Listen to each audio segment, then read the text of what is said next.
This is my book, Barefoot Dreams of Petra Luna, and the art is by John J. Cabway, which today I got a huge compliment for it. And yeah, it's all thanks to John J. He did a phenomenal work with this art piece. And Barefoot Dreams of Petra Luna was inspired by my great-grandmother.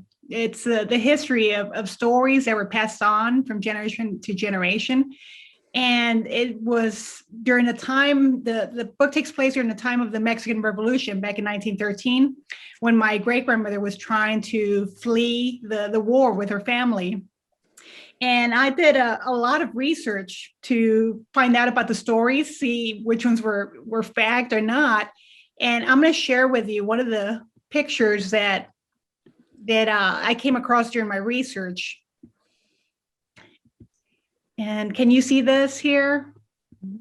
All right, this picture here was one of the many that I came across, and I was captured by it. It was from that era, and just the ladies, you see the ladies here walking with their silk dresses, and these two girls that are walking opposite, wearing the ragged clothes and the bare feet here, and they're dressed the way my grandmother and great-grandmother would have been dressed.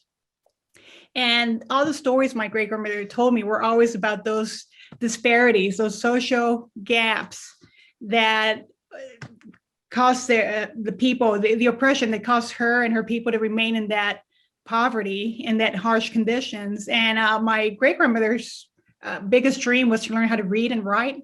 And that's one of the biggest dreams that Petra Luna has too. And when I started this book, I did research everywhere. I read about the Mexican Revolution, both in Spanish and English books, but never found anything about the stories that my great-grandmother told about that are in this book. Not until I was finally about to give up. And when I was living in Colorado, and this wonderful librarian over at Pikes Peak, Mr. Blevins, Tim Blevins, he was phenomenal. He encouraged me and showed me all these resources, from Sanborn maps to this Texas portal that eventually led me to read newspapers from that era. And I found actual newspaper articles that described the whole incident that my great-grandmother had lived through, which is part of this book. But there were so many wonderful stories and anecdotes that I found through the research, and also through the stories that are included in this book. And something I'm hoping readers take away from this, from the stories, is that there are so many stories that are out there from previous generations that we need to capture. We need to let the young readers know that they're out there, and they're going to be lost forever if we don't capture them, if we don't seek them and learn how to pass them on.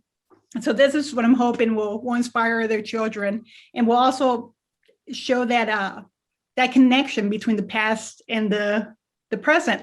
As I noticed during the research too, a lot of the photographs, the droves of people coming to the border, escaping the home violence and the refugee camps, I saw the photographs and compared them to what I've been seeing recently, and I was just mesmerized by the resemblance. So I hope you enjoy the book, and any questions, I'm always happy to answer anything about the research or the material in there. So thank you so much for listening. Appreciate it.